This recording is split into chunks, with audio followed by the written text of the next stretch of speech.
But man, things are about to get crazy. Because it's time for David Haydn Jones and Fergus.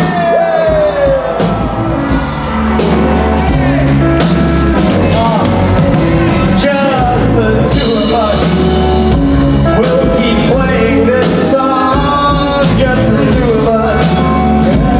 Him and him. Just the two of us. Oh, building castles in the sky. Just the two of us. Him and him. Yeah! Woo! All right.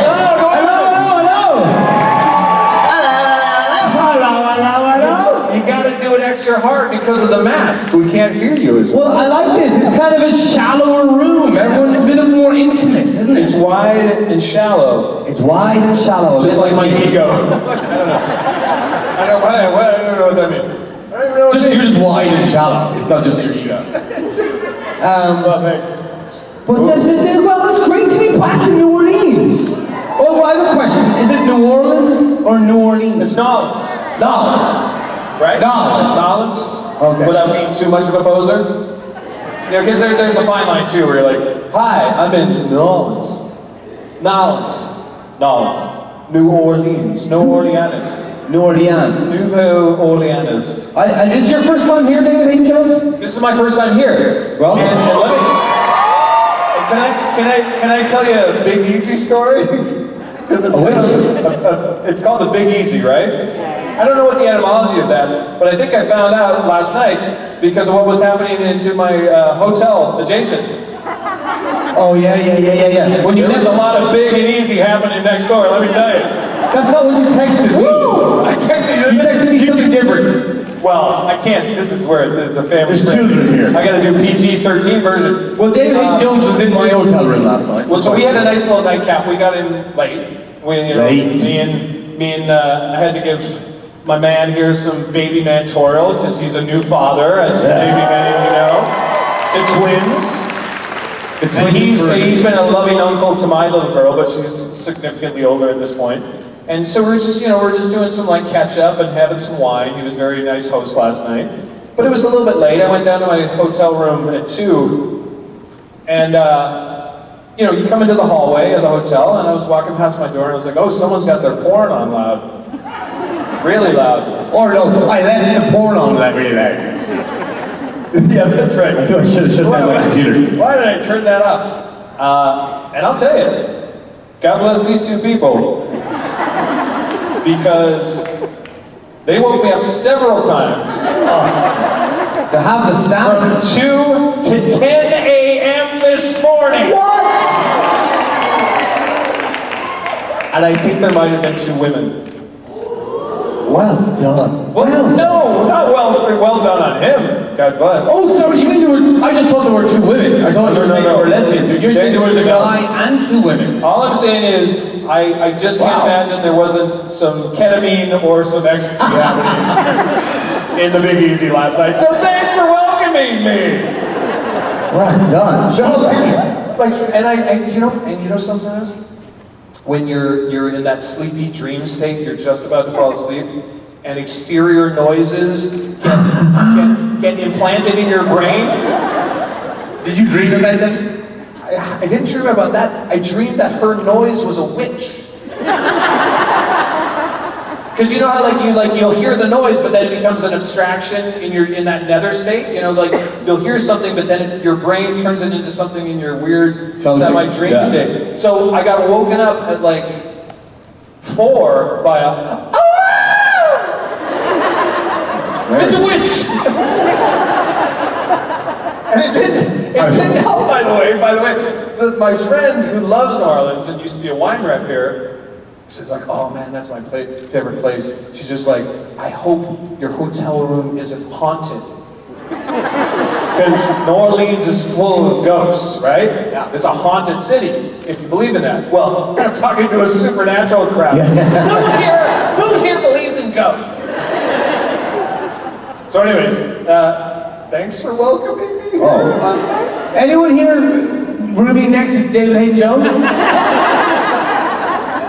Did you check it wasn't some of the cast? Oh, there's a heart there here that says I'm important.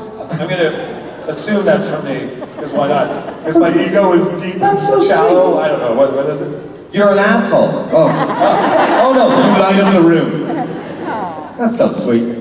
How are we all? What do you feel like doing? I think Do you feel like taking some questions? How many you want to do it? questions and more storytelling? Because we're here for you. Well, Let's do that. what else was I going to say to you there? Nothing else prepared other than my horny next door neighbors. That's all I got for you. The last time I was in New Orleans, New Orleans, was 2016, 2017. I shot the remake of Roots.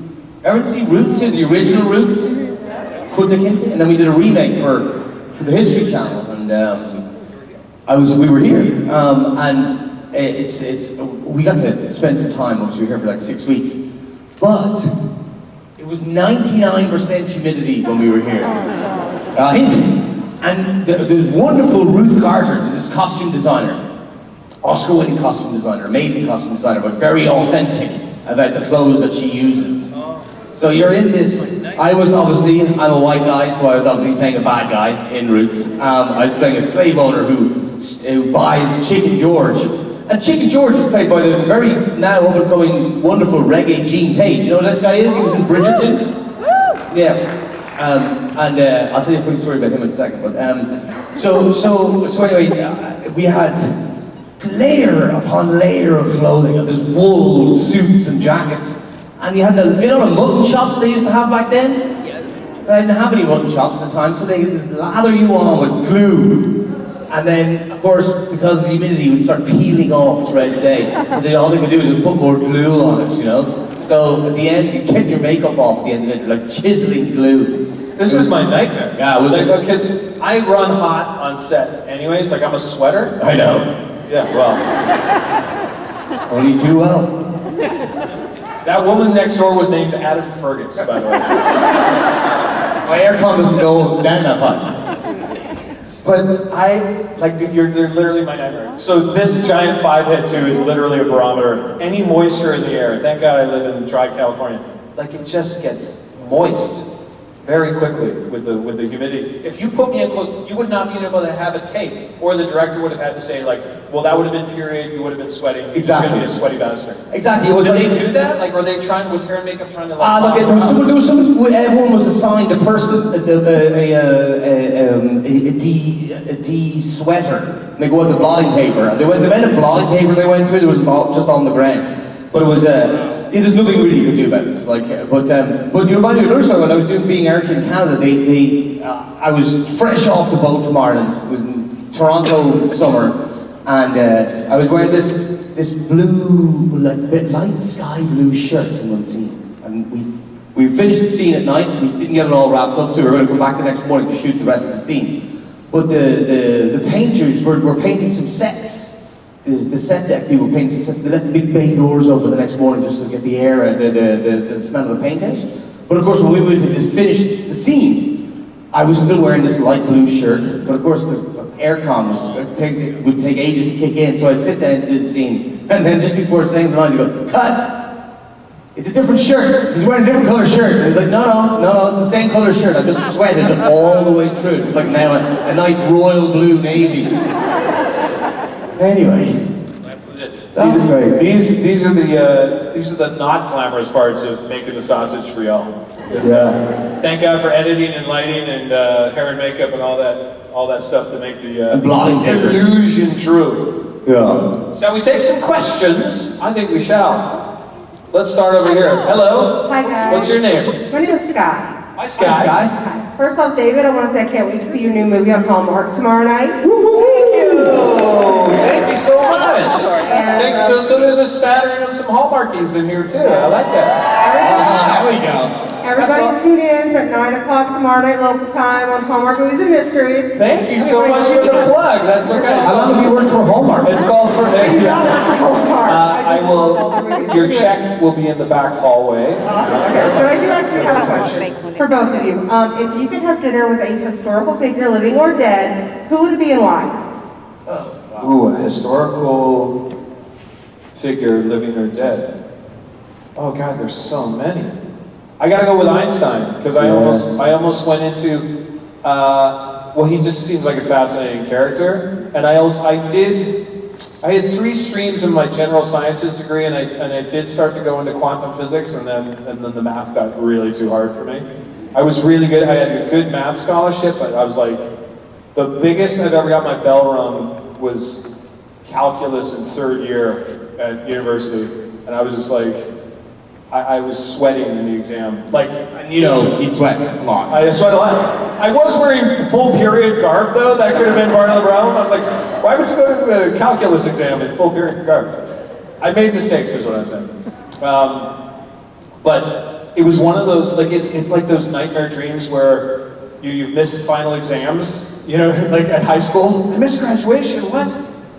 I opened this thing, and I clearly had not done my homework, but there was questions in here, they could have been written in Chinese characters. Sounds like my economics Like, my heart was just like, well, I don't even know how to start this equation.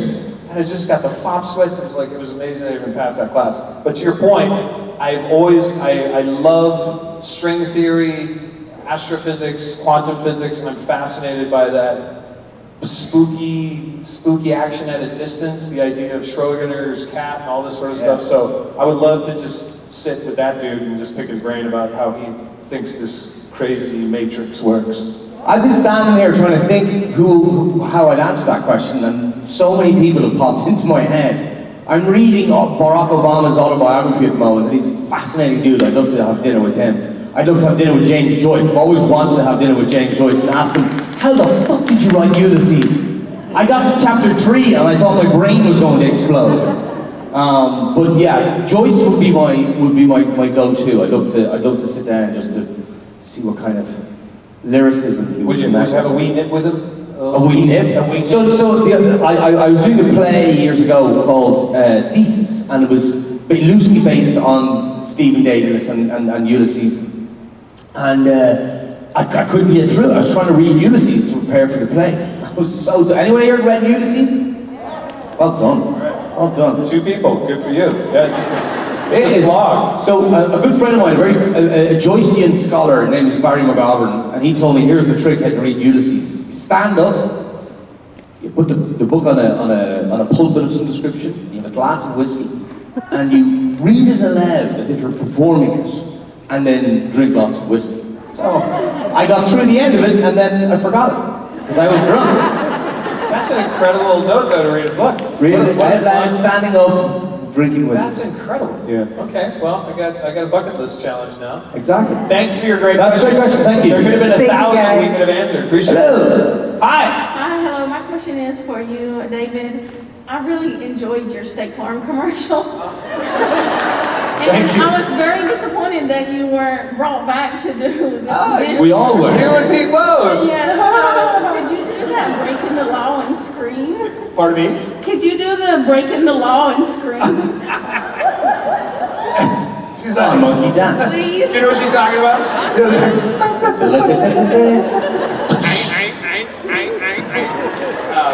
Does anyone have a red fez and a red vest? Because Monkey Boy's here to dance. What she's talking about, there was did you know who Patrick Mahomes and Aaron Rodgers are? Oh, everyone knows who Aaron Rodgers is. Oh yeah. Oh, they yeah. They sure do now. No judgment. But I got to work with them for 2 seasons on a State Farm commercial, and the one you're referring to is where we're riding in the car, like do air drumming and screaming. Breaking the law, breaking the law, breaking the law, breaking that.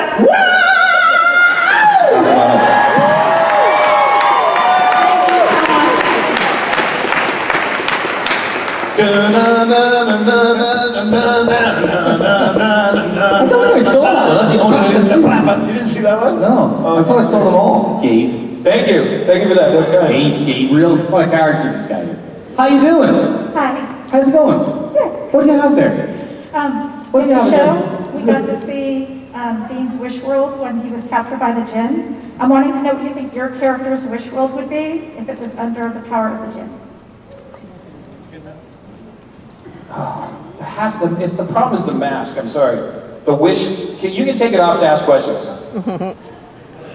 We're giving you. I was just asking, what do you think your character's wish world would look like if under the power of the djinn? We got to see Dean's wish world. I'm wondering what your character's wish world would be. The wish world. Yes. That's what I'm hearing? Wish world. Which episode? Did you miss that episode? I didn't see the wish world episode. Okay, you're gonna have to help me out. If you know someone. What gets, is it a fantasy world that you get to create and manifest? What is it? Well, who's He went back home and his parents were, the mother was alive. That's right. Yeah. So it's your perfect manifestation of your ideal, correct? Yes. Ken's wish world. I'll do yours. It's just like Armageddon.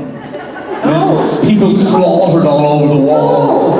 Like bits of hands, bits of arse cheek. There's blood everywhere. Kent is smoking a cigarette. And he's masturbating over a picture of Mary.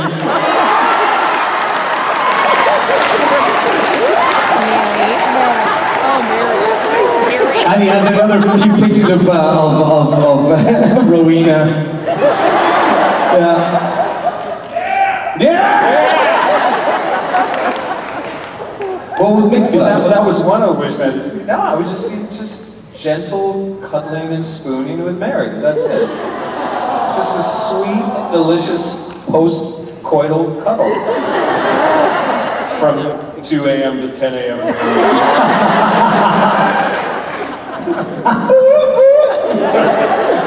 Let's get the special I think Mix would have to have we have just libraries of books, and then he'd have a shooting range. And instead of the dummies that you see on the shooting range, it'd just be like pictures of the back of Ketch's head. No, actually, this is a great question because I don't think I've ever asked you this as an actor. Did you ever build in, Mick's sort of ideal life, like his passion, is he kind of like an automaton? Has he been brainwashed too? Is he a cog in a wheel? Is he a bureaucrat? Or what would be Mick's best life when you thought of creating the guy? Well, as we discussed before, where we ended up and where we started are two very different things, especially in TV, because you get the episode by episode, so you don't really have. It's not like a movie where you have the total arc of your character from the script on day one. Yeah, and as we talked about, you can't build a backstory. And you can't play a backstory. You can play a backstory, but sometimes the actors find it helpful to have a backstory because it gives them something to lean on that's a bit tangible. If that's not oxymoronic saying tangible, who knows? So I did have an idea that Mick was a lot harder than he ended up being in the first couple of episodes. Like he was more of a badass in my mind. He was more of an expert in the ways of killing demons and monsters than he ended up being, and he was less of an academic. But then when I started reading the scripts that they were sending me, I realized he wasn't any of those things, and he was more an academic. So I don't know. It's hard to even remember what my thinking was back then. It's been so long, but I do remember having to contradict myself, and sometimes that's like that. But that's being a human. Yeah, but also you don't know what you get out of a character when you're playing a character differently. It's like you find yourself acting a lot, and you see bad acting. I watched the movie the other night, and I won't even mention it. It's just so bad. So the acting. 5 more minutes on Hallmark movies and mysteries. No. It was a big blockbuster movie, but it was particularly bad. It was one of the diehards, and it was the most recent one, and it was awful. You remember thinking that when an actor's playing a bad guy, and he's playing, and you just see, why are you just playing a bad guy? But if the lines you have and the direction the plot is taking your character is that anyway, playing that note makes it just too on the nose, and there's no layer to it. There's no always play the opposites too. And that's what the point I was getting. Don't double up on the page. So on the page, Mick was more of an academic, but I was in my head had played him as more of a badass. So sometimes it helps you not to play the obvious beats in a scene. Agree with that 1,000%. But also, I think what happens too is it creates sort of a tension between the action and the dialogue, and that's always interesting, right? That dichotomy. Exactly, yeah. You know? Yeah. So great question. Thank you so much. You got us to nerd out this actor. out there. Hi, what's your name? Hi, I'm Delaney. Hi, Delaney. I don't mean to make this Team State Farm, but Hi, Team State Farm. Were you the ones in the photo ops? yes, sir. Are you legit State Farm? No, but that's our insurance company. Oh, it is your well then. But you're not wearing the red because you're representing. No, I called them up. I'm like, hey, look, we have a red polo, but we don't have a sticker. Do you have a sticker that we can put on our shirt? And she's like, yeah, just come get some. We got some over. So That's so cool. yes. So my question for y'all would be, if Ketch and Nick were instead of your agent for Aaron Rodgers at the time, if y'all two had represented him and the State Farm guy came in, how would y'all have taken it? Oh, this is like... So, I just want to make sure I get your setup correctly here. So Mitch... Oh, I'm so sorry. I'm so sorry. Oh, Mitch Davies. It's happened to me. How you doing? Mitch Davies. Do you know that running joke about like people saying to Adam, I love your character, but then they get the name wrong all the time? You're like, is that really your favorite? You get the name totally wrong. So if Gabriel and Ketch and Mick were in the room, Right. and we're trying to kill Aaron. What are we trying to do? No, we're y'all trying to decide, like, okay, so he has this new agent. What are we gonna do? And then Gabe is just like, you know what, y'all are the experts, y'all take it over. Okay. I think at the moment we'd have to be shooting Aaron Rodgers. Yeah. Well, I'd fire him. it would be definitely fun to take Aaron. Well, listen, with Ketch and with Nick at the ready, we could we just eliminate all the problems to getting Aaron into the trunk somewhere to an undisclosed location, and then we would sort of have some delicious supernatural torture porn, which let's be honest, that's a big part of the show. Lots of wooden chairs and leather straps. This has gone really dark. Yeah. Thank God I don't represent the brand anymore. I can say whatever I want. I'm like, That was kind of what I had in mind too, but I just wanted to make sure we're on the same page. We're on the same page. Let's shoot that commercial. Make it happen. Thank you. Thank you. Hello. Hello, how you guys doing today? Very well. What's your name? Julia. Hiya, Julia. Yes. Beautiful. How are you, Julia? I'm doing really well, having a good time. Good. That's what we're here for. Right? Doing a good job. When we first meet Ketch, he is a perfect wind-up ape for the British men of letters. Here, here. I just want to make sure I get this correct, just because I'm asking. A wind-up ape? Yes. Yeah, you know what?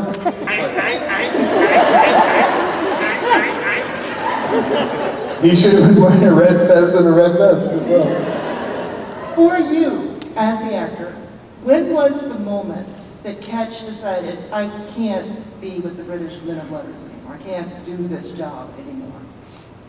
Well, when he got shot in the head. Hey, it's the headshot twins over here. Hey, you got the headshot too. I wanted to just do the right thing. No, because I think right up to the moment, I mean, he was always a little bit rogue, because they, as Phil Segresic called him, he's like a pit bull on a leash that can't be contained, but with a very posh demeanor. I mean, I think he was still an ideologue to the very end when he was beating up, fighting a fair fight with Dean in the bunker, and then Mary comes and pops him. But then then when you get respawned, I always think of that, like, what did it look like? Because they talked about putting Ketch in the sewer, how they got rid of the body. I always think of that, what's the great prison movie where the Shawshank Redemption. So I always think of Ketch waking up and respawning in just a big sewer of poop and like being dumped out into the gully or the trench and be like, oh, I'm alive. Oh, fascinating. Thank you, Rowena. He was sort of baptized by poop. Yes. Yes, a fitting beginning and end and re-beginning, wouldn't you say? And so he's like, God bless you, Rowena. Thank you for that charm. Whatever you say, and then you just kind of get into like, I think he was in pure mercenary survival mode after that. So no allegiance except for survival. But then when he kind of gets taken into the, you know, when he's doing the whole Alex, the twin thing, and eating the sandwich in the bunker. I think that speech, that interrogation with Sammy, really is honest, the most honest he's ever been in his life as an individual. So I think those two things, getting shot in the head, respawning, and then that interrogation with Sammy, gets rid of his religion, if that makes sense. Great question, thank you. Thanks for making me think about it. Hard on that. Hello. Hiya. Are there any characters that your characters didn't get to interact with that you would have loved to see them? Yeah, Oh, absolutely. yes. I didn't do any scenes with Pellegrino or with Lucifer. I would have fucking loved to have done some scenes with him. I think he's an amazing actor. We knew that Ketch in the British Men and Letters had a relationship with Crowley. We know that as canon, and I would have just loved to work with Shepard. A Crowley Ketch scene would have just been like negotiating the demon dogs or something, or just like making all kind of deals, because like we know that they had a relationship with him, so that would have been awesome. I just like both of those actors, both Marks, so much. As guys and as actors. And Isn't it so interesting? You asked the question about characters, and of course from our perspective, we immediately go to the actors who we know as people and who we respect as actors. And it's kind of an interesting dichotomy. But also too, because they're so iconic with their characters too, right? There's a mask. You know, is that a map? Is that here? No, just so yeah, that's a great question. I think there would have been rich conflict and interesting notes with both of those characters. Yeah. For both of us. I would have liked to have done more scenes with you. That's true, like, because we got along as mates really quickly, but we actually didn't have a ton of, and a lot of our scene work was kind of like expository too. Except that one last scene at the end of the raid where I'm like, oh well, better next time. We don't really have a ton of actually interaction. Early on, it's most... In the first couple of episodes, it was harder to tell that we weren't as bosom buddies as we ended up not being. Yeah. You know, it was a little bit more mysterious as to how well we got on. So if we had been able to flush out even a little more conflict, could have been fun. I'd like to flush it out. Before you got that. It's so dirty, the Big Easy. I miss the dirt. I love that. It's grimy. Hi, what's your question? Hi. Expanding on the idea of working more together, say there are no headshots, and somehow either Mick and Ketch either are forced to work together or they actually become friends and they go on a cross-country road trip together. Where do they go? What do they do? Who's the trip like? I always thought that would have been a great spin-off. I really did. I mean, I know, you know, we've been talking and before there actually became a real spin-off and before what was the Wayward Sisters? Before that, we talked about that quite a bit because we thought it would be obviously cool because then we could have our own show together. But yeah, we get into all sorts of trouble. Well, you and my secretary would do all the work. I drive. He like pip and all that. Can you get on the Google Maps and sort of plan something on extreme? Yeah, mate, you did a great job. Go and kill some bastards over there. Right. Where would we go though? That's a great question. Vegas is too on the nose. Well, Vegas, Vegas, you could hit Vegas for a couple of days, let's be honest. Vegas killed, it's too common for Ketch. Would there be a spa day involved? In our hotel room there would be. Like a spa day, Ketch and Mick getting their nails done. I would like to spawn some fan fiction here today of Mick and Ketch on the road. Having a nice relaxing spa day up in the mountains. Yeah. Perhaps the Colorado Rockies. Roll around in the snow and wrestle. You could have like a montage of Mick there with a book and showing Ketch, teaching you how to read. And you'd be there like a montage of Ketch showing you how to load an AR-15 and stuff like that. Yeah, exactly. And then frolicking through the snow and then wrestling and having a snow fight. And then a pillow fight. That would be brilliant. That's going on in my head right now. But here's what's funny about that is like, in my head when I see you, I'm always having a pillow fight with you.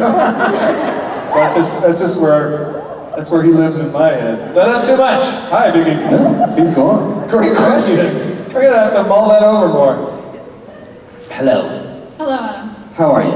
I'm good. How are you? Great, thank you. David. Hi. So this might have already been addressed. I didn't do my homework. I'm sorry. but I laugh myself hoarse every time I watch it. So could you please explain what happened with the chupacabra? Has everyone seen the Chupacabra blooper reel, by the way? If you have not, and you love this show, you need to go to YouTube immediately after this panel and look up the Chupacabra video. Because I think it's one of, Jensen told me it's his absolute favorite. But it's also because it was kind of a, you know you love practical jokes on this show too, right? So it was an organic blooper that on the day before I shot, that then turned into a practical joke with even Phil Segresha, the wonderful EP director and editor who was directing that episode, decided to tee up. So the joke is all done in the editing, I don't want to spoil it if you haven't seen it, but I wasn't there the day they were cracking up, right? So they had the line reader saying chupacabra, and then when they just kept saying chupacabra, they just got into the yips, as we call it on set, and we're just giggle festing. You know it's a fun day on set when you see in the blooper reel the camera shaking. When the camera's shaking, that means the camera guys are trying to keep their shit together. And I always call that because they're trying to be silent for sound, but they're like. I call it laughing in church. That was always my thing. Me and my brother were just like, I can't laugh, we're in church. And you're just like, I just farted. And I'm a choir boy. Well, that's the worst. You're like an altar boy. I was an altar boy. I was in the choir behind the dude. Oh, and the dude. The dude. Reverend, thank you very much. Lord Jesus, we all abide, says the dude. Hey, you. Hey, are you the dude of the church? Guy with the dress on? Yeah. Give me some wine. I like your robe, dude. I'm going to hell, clearly. Between the porn, we call him priest dudes. So hope for me. Anyways, long story short. So they came to me, and I could kind of feel like they were getting up to my coverage of Catch, listening to the phone call of them talking about gone hunting with your mother. So chupacabra. What? Chupacabra. What's that, Catch? So they'd done that, but they were talking to the script supervisor that day. But so then Phil, he's doing all this coverage of me, and like, it's a show where you get 3 or 4 takes. It's a little more than usual, like, you know, but he was giving me like 5 and 8 and 9 takes. I was like, I didn't think I was like, that shit. Yeah, no, but he was just like, no, I just want to do an angle, I want to do another thing here. And it wasn't like he was like saying, oh, that's great, just give me another color. So he set me up for the edit, right? They're setting me up, and I can tell the crew's like, oh, and so here I am like a daft brat saying, chupacabra, chupacabra. I'm going hunting with your mother. What's that again, Catch? Chupacabra. So, if you haven't seen it, you gotta watch it. It's a very masterful bit of editing post with the comedy. Hi. Hi. Hi. My question is for both of you guys. What's y'all's ideal first date? Oh. Ideal first date. Well, it sounded like there was an ideal first date happening right beside me last night. That's a good first date. If that was a first date. That was a first date. I want to take that one. Yeah, I'll take that. I'll have what she's having. I'll have what she's having.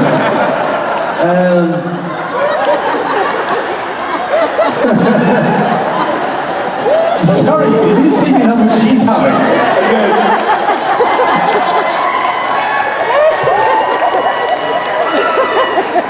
Oh my God. Your Honor, I would like that stricken from the record. I will be seeing my dude later and giving 3 Hail Marys. I heard he was the big guy. I heard he was 6'10". His name was Pony. He's actually here for the tattoo convention. Our safe word is eggplant.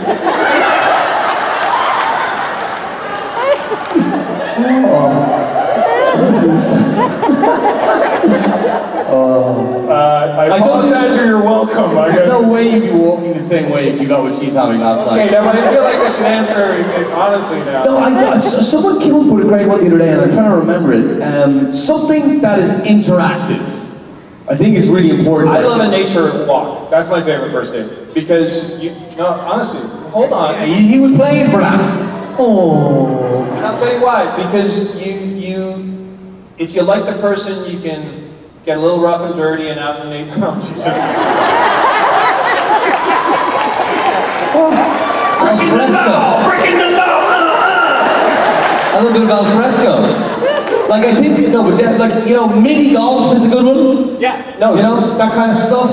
But also, where you're not like putting yourself like in the finest silks and robes. No.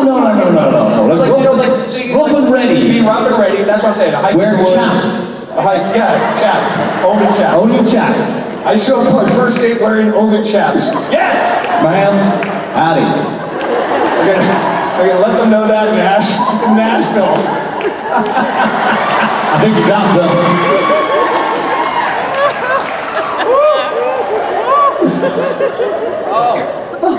Okay, that's a great question. Really good question. And what's your ideal first date? A picnic. A picnic. Beautiful. That's nice. Outdoors, food. A picnic. And people say, well, what do you don't have anything to talk about? Well, then that's not the right fucking person for you. You know what I mean? Don't go to the cinema. Don't go to the theater. Go so you can talk to the person, get to know the person, and hopefully have the result Dave is alluding to. Do you think it's wrong to sleep with someone on the first date, David? What? Do you think it's wrong to sleep with someone on the first date? It doesn't have to be a 10-hour session.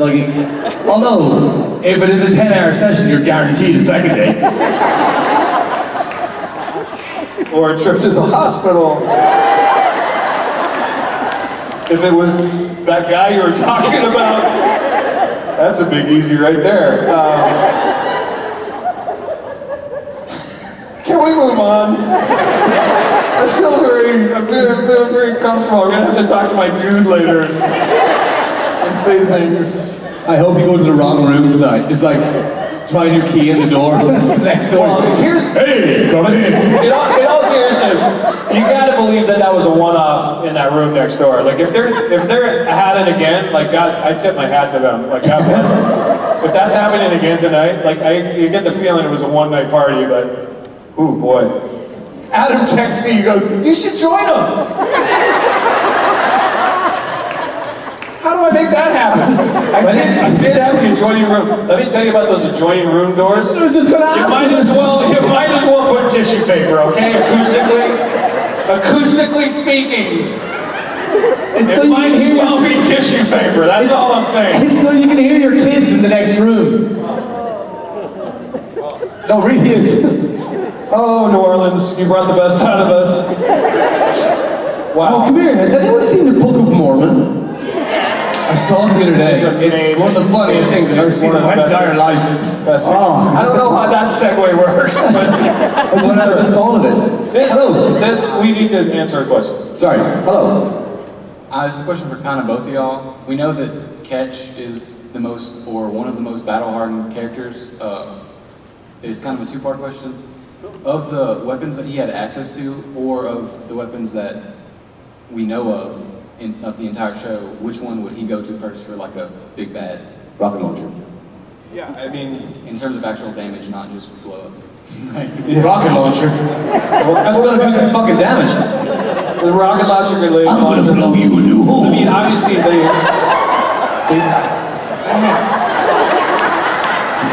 just cannot break free of the double entendres in this.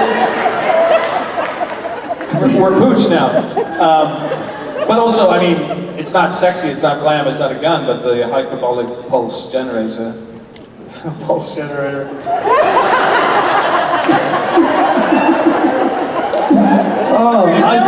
I can't escape! You filthy mind. So I barely held a gun in Supernatural. I'd love a crossbow. I feel like you have a crossbow from the other side of the room. But I got to play with the Gabriel blade too, right? The Archangel blade. That does some damage. What about you? You clearly are well versed. What do you think would be the best Like, in terms of your fantasy, what weapons would you like to see in either of our hands? Well, I mean, they used it quite a lot.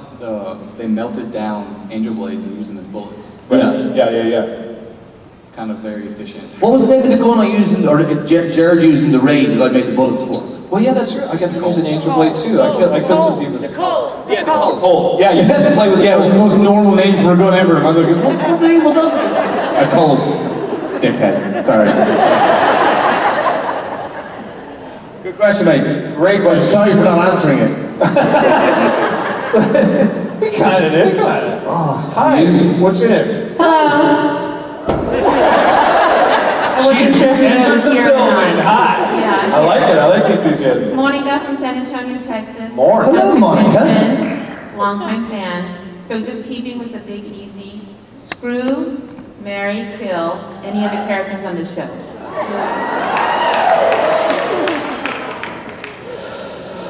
I would screw Tony Bevel again. Are you talking about Dave Hayden Jones or Ketch? I would stick. If I were you, I would stick to characters. Wait. Yeah. We should just assume that, right? I don't know. It's a deep descent into madness. Marry, and kill this guy again. Why not? Make sure he's Pretty easy for me. Screw Dean, marry Sam, kill you. Did you say screw Dean? Make a mistake. Just now, I just made it up. Do not go into shipping territory, mate. Ship the shit out of him. I don't care. Oh, well, then I went to get to screw Castiel. Can I have a threesome?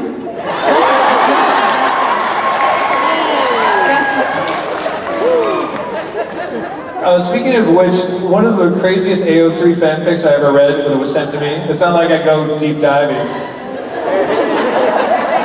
What kind of diving?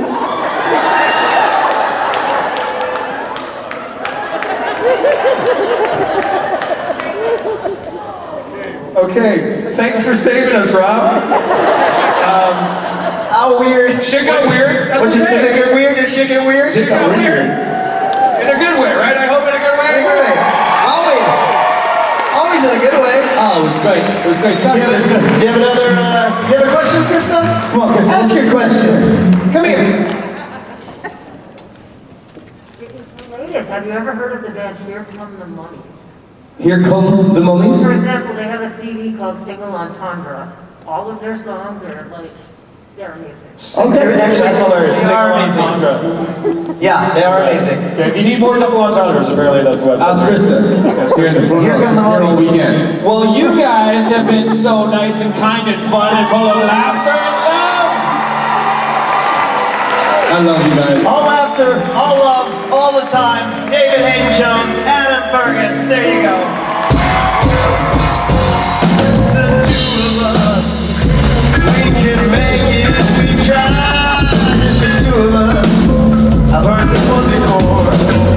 Just the two of us, building castles in the sky. Just the two of us, we'll give it a try. All right. All weekend long, that's all we play.